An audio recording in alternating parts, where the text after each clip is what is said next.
If the mediation committee agrees on a version of such a bill, after such a mediation, each house then votes to approve or reject that version.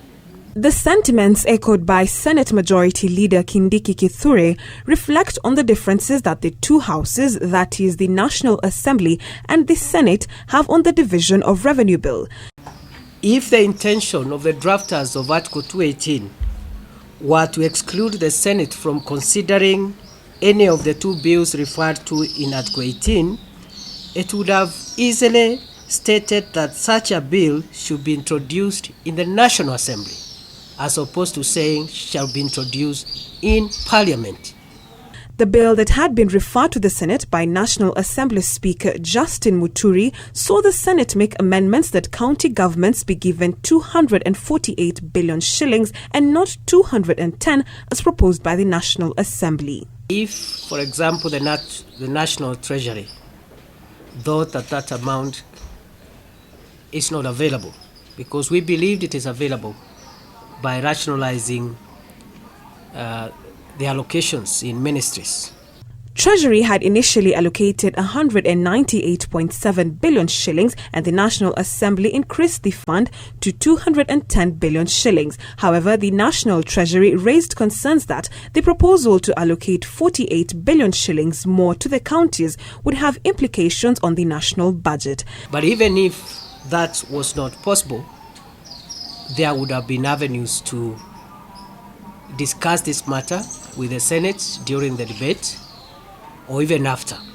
Members of the National Assembly yesterday argued that the bill was wrongly before the Senate and the amendments made to the bill by the Senate should not be put into consideration and that the President should not assent to it without any reference to the Senate. In a statement to newsrooms, Senate Chairman of the Devolved Government Committee and Elgeyo Marakwet Senator Kipchumba Murkomen protested the decision by MPs, saying, and I quote, that the actions of the National Assembly demonstrate malice and bad faith on their part. He further added that the attacks on the institution of the Senate are systematic and coordinated.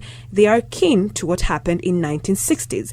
End of quote. The Commission of Implementation of the Constitution, CIC, says on its part that the bill was rightly before the Senate, citing that the exclusion of the Senate, whose sole justification is to protect the interest of the counties from having any role in the most important bill that affects the finances of the counties, is not only unconstitutional, it also goes against basic logic and reason.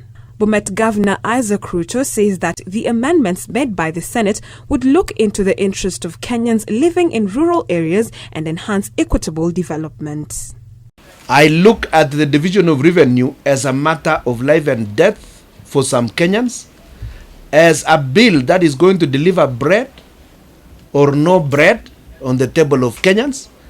And I want the National Assembly to look at it purely as such, not in terms of its disagreements with the Senate. According to the Senate, its amendments to the Divisional Revenue Bill are critical to enable county governments fund their operations. And so, Mr. President, they are asking you not to sign the bill until the speakers from both houses have come to an agreement. For JSO at 7, I'm Rhoda, Odhiambo.